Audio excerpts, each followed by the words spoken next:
Allez, assez de sensiblerie, les affaires reprennent, je les entends, mieux je les sens.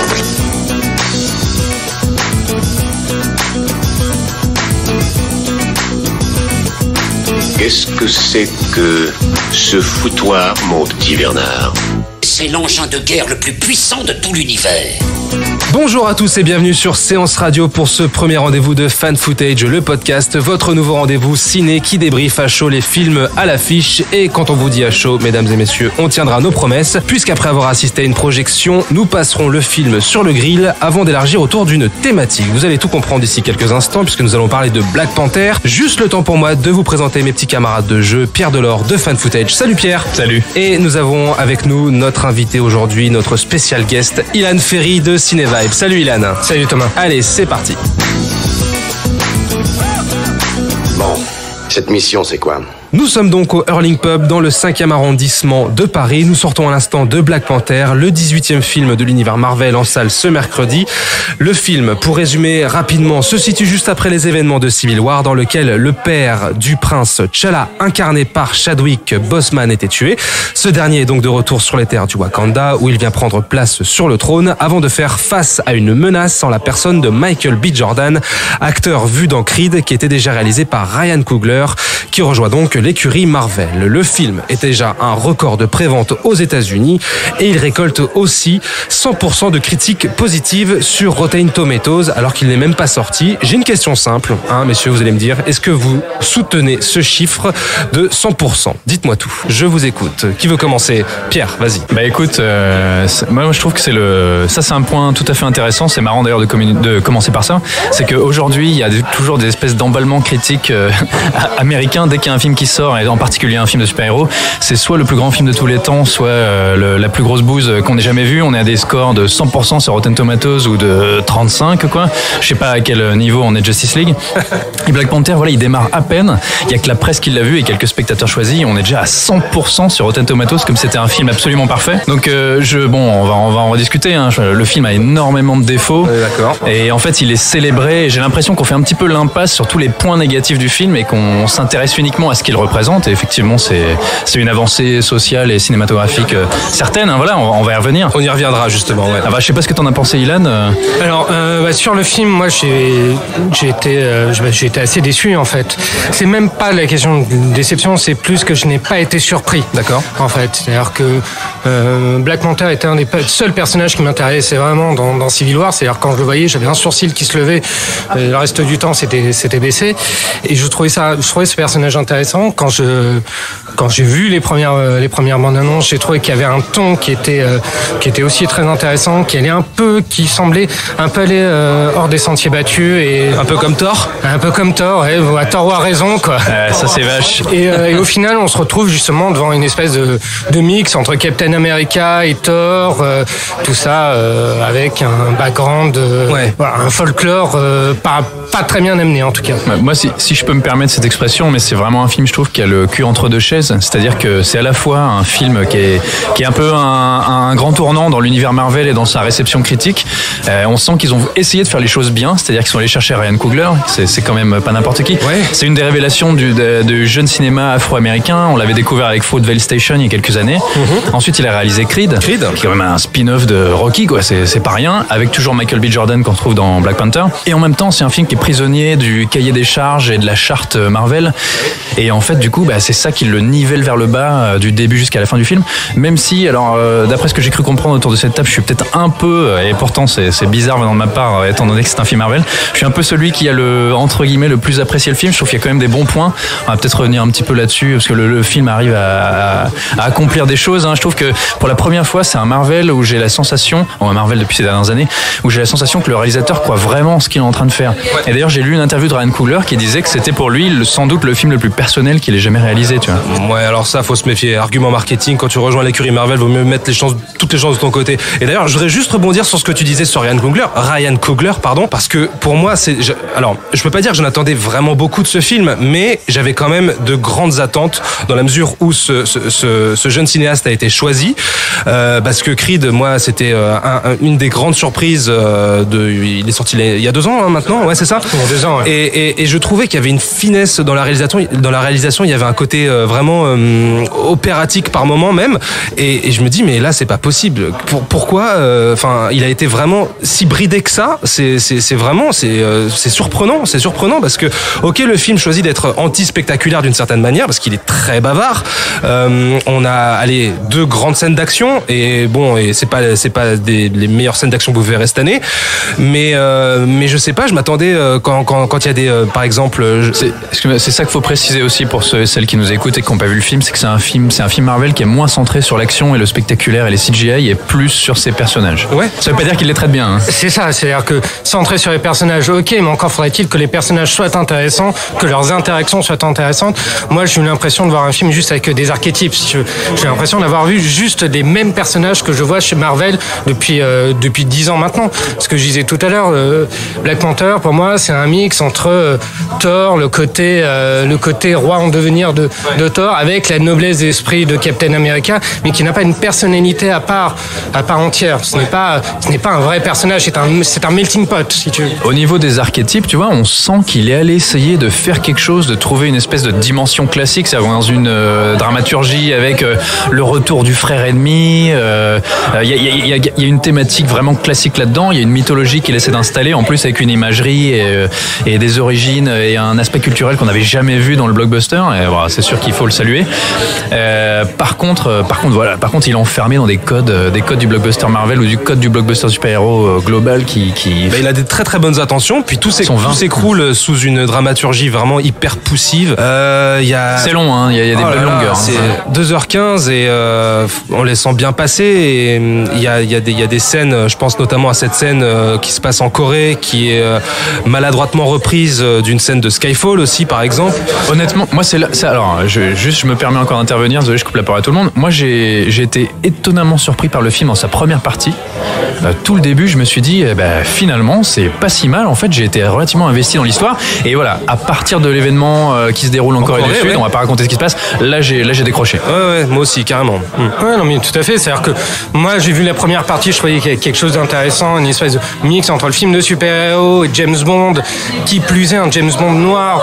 Ça, symboliquement, c'est très porteur, il y avait quelque chose de différent, et puis juste après ça dérive vers quelque chose qui est totalement balisé, que tu vas deviner au fur et à mesure. Enfin, tu as toujours un temps d'avance en fait sur le film, et c'est ça qui est très embêtant. Autre point j'y pense maintenant là, qui m'a plutôt plu, c'est que pour une fois c'est pas un film cynique, je trouve. C'est pas un film cynique, c'est pas un film qui est trop méta, même si aujourd'hui le blockbuster US peut pas s'empêcher de faire des gros clins d'œil aux spectateurs, genre wink wink, t'as compris la référence, mais il n'y en a pas tant que ça. C'est pas Thor 3 justement, c'est pas les derniers films Marvel, c'est pas Ant-Man. Et on sent, c'est peut-être pour ça que Ryan Coogler disait que c'est un film très personnel pour lui, c'est qu'on sent il croit en ce qu'il fait, et il a sans doute porté beaucoup de rêves de son adolescence à lire des comics en étant un jeune noir américain qui a pas sa place dans le cinéma de grand spectacle, malheureusement. Et je pense que c'est là-dessus, tu vois, et ça se sent. C'est un film sincère. Après, bon, voilà. Et puis c'est assez premier degré par rapport aux autres Marvel qu'on a pu voir avant. Il y a très peu d'humour, il y a très peu de blagounettes, ça se prend. Il y en a peu. Quand même, hein, c'est ce que je retiens. Je retiens les blagounettes de Andy Serkis, c'est un peu là pour faire l'élément comique.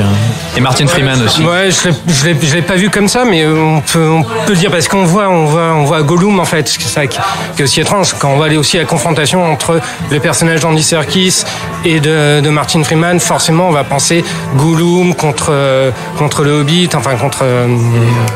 Moi, on parlait de cahier des charges, mais je reviens sur l'humour. Je retiens quand même beaucoup d'éléments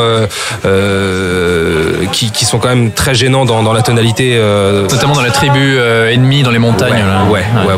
C'était vraiment, on se regardait un petit peu tous les deux, genre bon. Moi, il y a un truc, le truc que je retiens vraiment le gros point négatif pour moi. Et là, j'ai été extrêmement surpris. Je trouve que la direction artistique est d'une pauvreté, mais alors, c'est dégueulasse. Et franchement, alors il y a quelques éléments qui fonctionnent, tu vois, mais là, on te présente le Wakanda comme cette espèce de cité formidable. En fait, on t'explique que le Wakanda, c'est la plus grande civilisation de tous les temps, la plus avancée, la plus belle. Pourquoi pas, hein. Par contre, la ville, la capitale du Wakanda, c'est affreux, c'est dégueulasse, c'est pauvre, c'est gris. Et quand ils essaient de le représenter dans la mise en scène, on voit une espèce d'allée commerçante basique, c'est toujours la même d'un plan à un autre, comme s'il y avait qu'un seul décor, quoi. quoi. Eh ben moi, elle m'a fait penser à une allée commerçante, je crois qu'il y a dans Thor Ragnarok, il y a un espèce de bazar un peu fluo et on a l'impression de revoir la même allée mais sans... La DA est vraiment aux fraises et puis... c'est techniquement assez mauvais. Et pour un film à je sais pas combien il est, 150, 200 millions de dollars, les CG, enfin les effets spéciaux sont parfois totalement à la ramasse. Il y a des écrans verts qui sont horribles. Et en 2018, c'est pas possible les mecs quoi. La bataille finale, on dirait une cinématique, mais qui est une cinématique d'il y a 10 ans quoi. La bataille finale, c'est le point sur lequel je voulais en venir, c'est-à-dire que bon, Marvel, c'est pas les rois de la chorégraphie et du filmage de scènes d'action et de scènes de combat. Bon, c'est généralement assez moyen. Il y avait Civil War qui s'en sortait un tout petit peu mieux.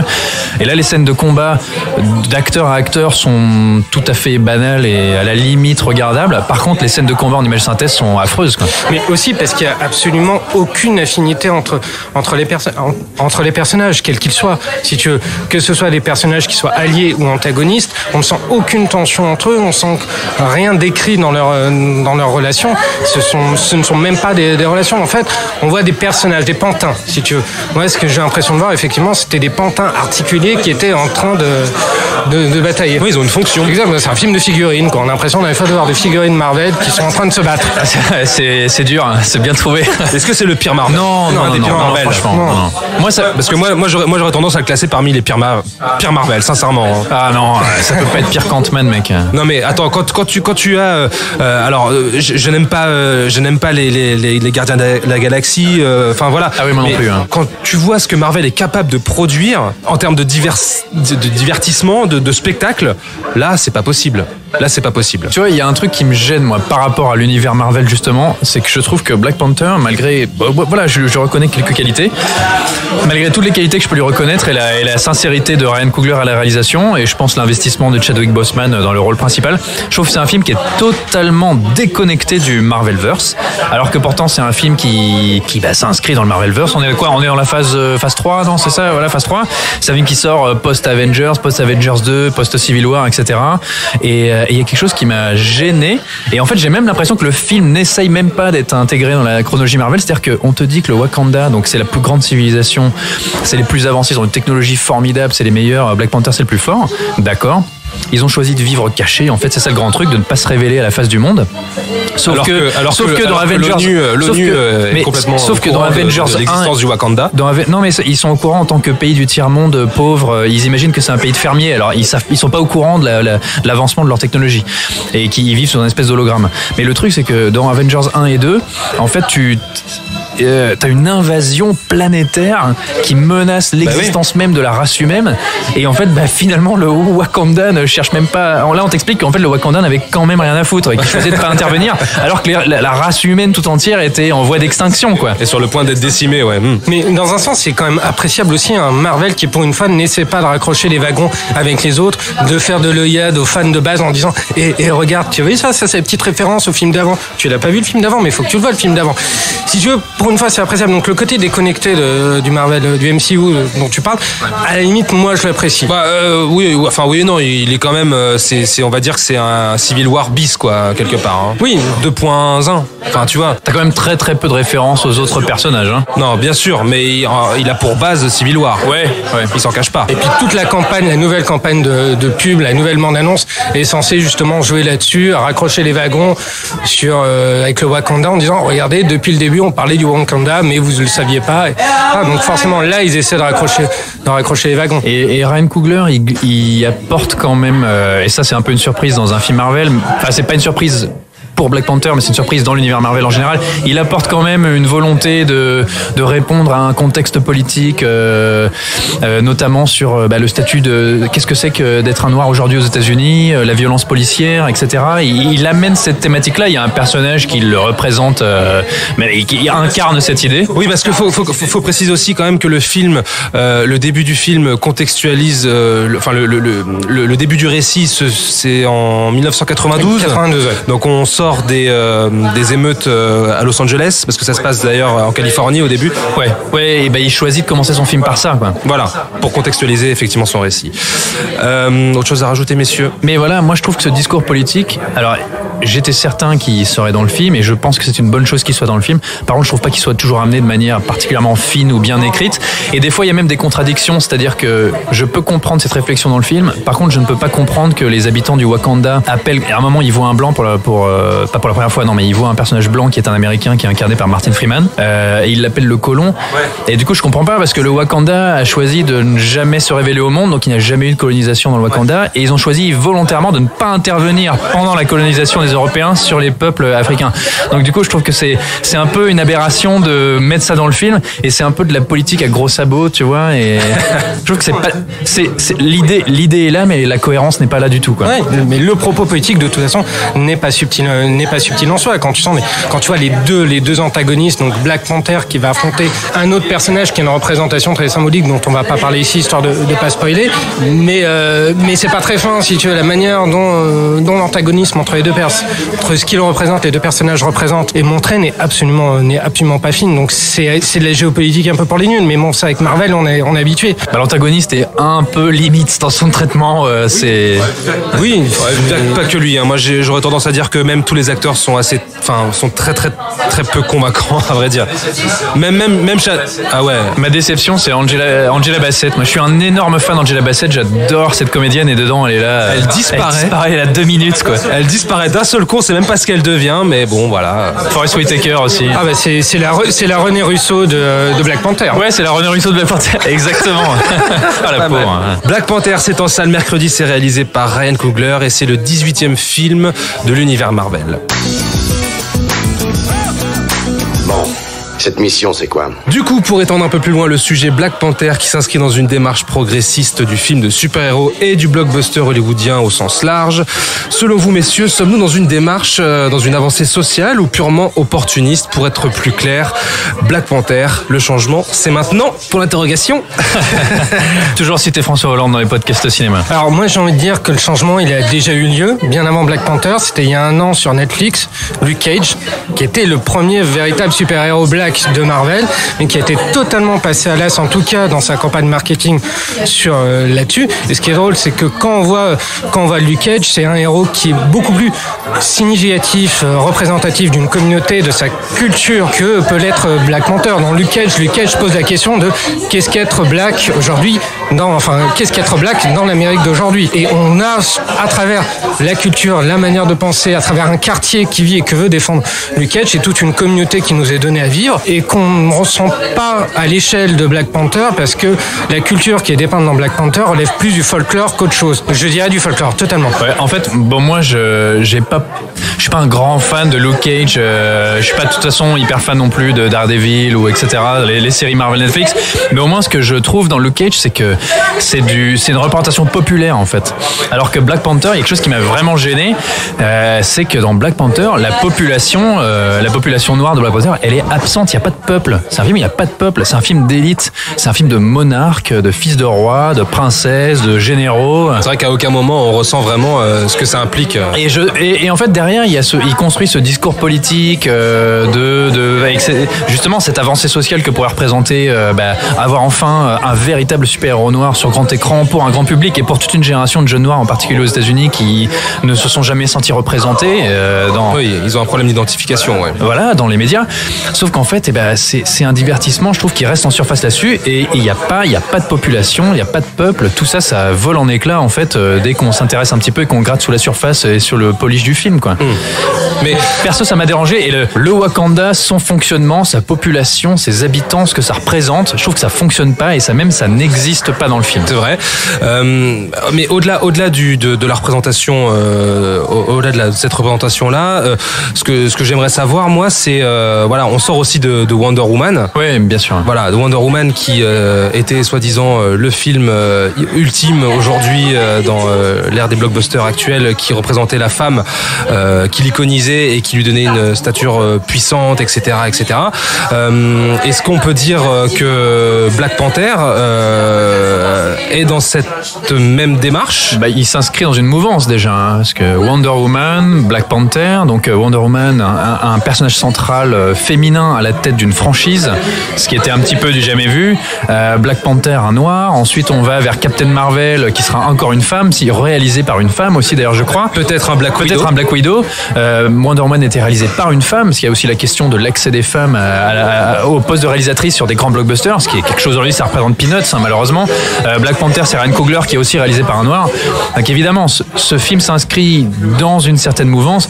Maintenant, est-ce qu'on y croit, est-ce qu'on n'y croit pas? Est-ce qu'en fait, c'est pas aussi un studio qui surfe sur une tendance de la société à progresser pour faire du pognon, quoi? Oui, et puis si on reste là-dessus, on pourrait dire que par exemple Civil War était aussi un moyen de tester le personnage de Black Panther, de prendre la température de ce personnage, savoir si le public américain était réceptif à un personnage comme Black Panther avec tout ce qu'il charrie en termes de symbolique. Il y a cette question à se poser. Est-ce que tout est dans le calcul chez Marvel, ou est-ce qu'il y a une volonté sincère aujourd'hui de vouloir s'inscrire dans quelque chose de progressiste, surtout aujourd'hui sous la présidence Trump? Ce qui est certain, c'est qu'un personnage comme Black Panther et un film comme Black Panther, à mon avis, n'aurait pas pu exister il y a quelques années. Pourquoi, selon toi? Je pense pas 10 ans en arrière, 20 ans en arrière qu'un studio... Est-ce que les lignes ont bougé? Ouais, quand même. Je pense pas que 10-20 ans en arrière, un gros studio aurait produit un tel film, tu vois. En plus, on n'est pas juste dans un héros noir, dans une imagerie vraiment, une espèce d'amalgame de culture africaine, parce que voilà, le Wakanda, c'est un pays fictif qui est un espèce d'agrégat de différentes inspirations africaines. Je pense pas qu'on aurait vu ça au cinéma, en tout cas aux États-Unis. Nous avons de la flûte, excusez-moi, je digresse, mais nous entendons une petite flûte de pan derrière. Mais justement, parce qu'on est dans le pipeau, le vivo total. Bien vu, c'était le destin. Mais ouais, alors, mais est-ce que alors je mets les deux pieds, hein, mais est-ce qu'il faut absolument avoir un acteur afro-américain pour réaliser un film de super-héros black? Est-ce qu'il faut avoir absolument une femme pour traiter d'une super-héroïne? Mais c'est bien que, en fait, il faut que ces gens-là aient leur place. En fait, c'est ça. Ce qu'on remet un petit peu en cause, c'est simplement le résultat, l'authenticité du produit final. Et en fait, moi, il y avait quelque chose qui me dérangeait un petit peu chez Wonder Woman. J'ai vraiment pas du tout aimé Wonder Woman. C'est que je trouve qu'on célébrait un petit peu la mauvaise icône. C'est-à-dire que le combat en lui-même est salutaire. On en a besoin. On a besoin de femmes dans le blockbuster. On oubliait un petit peu que peu de temps après, il y avait quand même Détroit qui sortait, réalisé par Kate Bigelow, qui est un petit peu la plus grande réalisatrice du moment, quoi, et peut-être une des meilleures réalisatrices de tous les temps, qui est un film qui traite de la cause des Noirs, mais bon, bref. Catherine Bigelow, bah bien sûr. Et qui s'en est pris plein la tronche, mais passons. Simplement, on s'est tourné vers Wonder Woman comme cette espèce de grand film féministe et d'incarnation de tout ce qu'on espérait dans le blockbuster avec une femme à la tête. Et en fait, pas du tout. Enfin, je veux dire, on oublie que le film derrière, le film, c'est un navet, quoi. Et on le célèbre comme la plus grande des victoires. Il paraît même qu'il milite pour aller aux Oscars. Enfin, qu'il militait pour aller aux Oscars. Enfin, Danny Boone a aussi milité pour être au César. Ouais, il a réussi, lui, en tout cas. Il aura son prix du public, je crois. Mais le problème aussi, c'est que on aime les films pour ce qu'ils représentent et pas pour leur qualité cinématographique derrière. Pourquoi, effectivement, on aime Wonder Woman? Parce que c'est soi-disant le premier film de super-héros féministe. Pourquoi on aime Black Panther? Parce que c'est le premier film de super-héros black. Et on occulte totalement leur qualité cinématographique derrière. C'est ça. Quelle sensibilité ils ont, tu vois? On me dit Wonder Woman, c'est réalisé par une femme. Ok, mais quelle sensibilité féminine il y a derrière? Ça aurait pu être réalisé par absolument n'importe qui. Il n'y avait pas de différence. Le film n'a aucune personnalité dans sa mise en scène. Et même Ryan Coogler. Enfin, je veux dire, Moi, le regard féminin, je l'ai pas senti. Je sens le regard. Pour le coup, je sens le regard du réalisateur nord-américain dans Black Panther. Je ne sentais pas du tout le regard d'une femme dans Wonder Woman. Hein. C'était totalement artificiel. Ça aurait pu être réalisé par n'importe quel tâcheron Yes Man. C'était la même chose pour moi. Ouais. Et bon, pour le coup, Black Panther, on sent un regard investi, je trouve, malgré tout. Oui, peut-être. Ouais. Enfin, moi, je suis tellement abasourdi par le résultat final que, à la limite, je vois même pas le regard afro. Vraiment, réellement, c'est pas parce qu'en fait, il parle d'un peuple, d'une mythologie, d'un super-héros noir, mais je vois pas en quoi Ryan Coogler amène une plus-value en fait dans le produit fini en fait. Ouais, sa mise en scène en lui, parce qu'il a le metteur en scène, on la sent pas. Hein. Bah voilà. Je pense que c'est plus en termes de thématiques qui se ressent dans tous ces films, en particulier Creed, parce que qu'est-ce qu'ont Creed et Black Panther en commun? C'est aussi cette idée d'héritage, de qu'est-ce que le fils prodigue va faire de son héritage. C'est justement ça qui a intéressé Marvel pour Black Panther, c'est savoir justement le regard, avoir imposé ce regard qu'a eu Ryan Coogler sur l'affiliation dans Black Panther. Maintenant, le résultat n'est pas à la hauteur pour des raisons qu'on avait évoquées bien avant, mais peut-être qu'au-delà du côté purement on met quelqu'un dans une case, on met un réalisateur black pour faire un film de super-héros black, peut-être qu'il y a aussi l'argument thématique qui est derrière. Ce qu'il faudra, c'est regarder observer quelles seront les réactions globales, les réactions du public, les réactions de la communauté noire américaine, les réactions de la communauté noire dans le monde. Le truc, c'est que évidemment, en fait, en soi, c'est une avancée sociale quand même assez phénoménale. C'est-à-dire que t'es un jeune noir aux États-Unis, tu lis des comics, 99,9% sont des blancs, et là enfin tu peux aller au cinéma et voir ça. T'es une petite fille, tu vas voir Wonder Woman et tu peux sortir de la salle en te disant mais moi aussi je peux être une super héroïne, je peux être Wonder Woman. Ça d'accord, mais le truc c'est est-ce qu'on avait vraiment envie que ce combat soit porté par ces films-là? Wonder Woman, je trouve que c'est un navet. Black Panther, non, je trouve malgré tout des qualités. Mais est-ce qu'on espérait que ce soit ça le porte-étendard? Toi, j'en suis pas certain, et je suis pas certain que justement ce soit le bon candidat quoi pour porter le combat. En fait. Il y a Spider-Man qui arrive aussi à la fin de l'année, là, le film d'animation Spider-Man. Oui, où le Spider-Man sera donc Miles Morales, qui est un noir américain avec aussi des origines dominicaines, si je dis pas de bêtises. Donc qui représente deux communautés aussi, la communauté latino. Qui prend le relais des comics d'ailleurs. Qui prend le relais, et pour le coup qui a un parti pris visuel assez intéressant. Alors on va voir, on a peu d'informations sur le sujet, il y a juste une petite bande-annonce. Une bande-annonce, ouais. Alors faut espérer que Marvel fasse le double combo avec Iron Man et qui est remplacé par le nouveau Iron Man qui est une femme et qui est black en plus. Bah ouais. Et il y a aussi la communauté gay aussi, parce que je crois qu'il y a des... Il y a X-Men voilà, c'est ça, qui est gay, ouais. Donc après, est-ce que ça fera un film centré sur lui, ça je pense que c'est pas demain la veille. Faut voir. Mais bon. Voilà, qu'est-ce qu'on pourrait rajouter à ce sujet Mais on peut même dire que finalement Shazam sera incarné par The Rock. Non, c'est Black Adam qui sera... oui, voilà, Shazam, l'ennemi numéro 1 sera The Rock. Donc ça, on a quand même une superstar polynésienne dans la peau d'un héros de comics pour un blockbuster énorme. On avait Cyborg qui était introduit dans la Justice League, qui est aussi un héros nord-américain. Ah oui, exact. En fait, on sème des pions. On a Star Wars qui a un personnage de femme et un personnage de noir. Donc en fait, au final, on sent la progression sociale et malgré tout, il y a pour moi ces porte-étendards qui sont les mauvaises icônes de ces combats. En fait, ce qu'il faudrait aujourd'hui, c'est que des grands réalisateurs, il faut un blockbuster porté par j'en sais rien, James Cameron, Steven Spielberg, Guillermo del Toro, qui prennent à corps ces sujets-là. En fait. Là-dessus, j'ai rien à rajouter. Pierre parle de Guillermo del Toro, Steven Spielberg. Forcément, moi, je suis client. Je suis obligé de dire oui. Donc. Ouais. Et pourquoi pas un Marvel réalisé par Spike Lee? Par Spike Lee, j'en sais rien. Par Steve McQueen, tu vois. Ouais, Steve McQueen, oui, bien sûr. Ouais. Mais au final, l'héritage cinématographique pur de Black Panther, dans 10 ans, dans 15 ans, tu vois, je suis même pas sûr qu'on revienne dessus. Jacques du film, on a du mal à en retenir quelque chose plusieurs jours après. Donc, j'imagine que... Ouais. Bon, écoutez, affaire à suivre, hein, messieurs. De toute manière, on va surveiller ça. Qu'est-ce qu'on a d'autre comme film là qui arrive Marvel avec justement des soi-disant minorités représentées. On a Captain Marvel. Qui sera incarné 2019, qui est incarné par Brie Larson. Brie Larson, ouais, effectivement. Donc une héroïne. Et il me semble que le film sera réalisé par une femme aussi. D'accord. Sur le coup, j'ai peur de dire une bêtise, mais il me semble. Très bien. Bon, bah écoutez, on va surveiller ça de très très près. Bon, et bien voilà, ce premier numéro de Fan Footage, le podcast est maintenant terminé. Merci Ilan pour ta participation. Merci à toi, c'était vraiment très sympa. On te retrouve sur cinevibe.fr. Tout à fait. Pierre, à très vite. Bah oui, à très vite. À très vite sur Fan Footage. À la semaine prochaine également pour un nouveau film dans un nouvel endroit. D'ici là, n'hésitez pas à partager, à liker, à commenter. On attend tous vos retours, c'est très important pour nous. Et vous pourrez nous réécouter sur Séance Radio, sur SoundCloud, sur iTunes et tous les autres agrégateurs. On vous fait de très très gros poutous partout. Bisous. Allez, salut. Nous allons faire du bon travail ensemble. Yes. No. Ok. J'ai fait du mal. J'ai compromis des missions. Vous êtes la crème de l'aristocratie française. Vous avez compris ce que je vous ai dit? Oui, cancer du poumon, inopérable.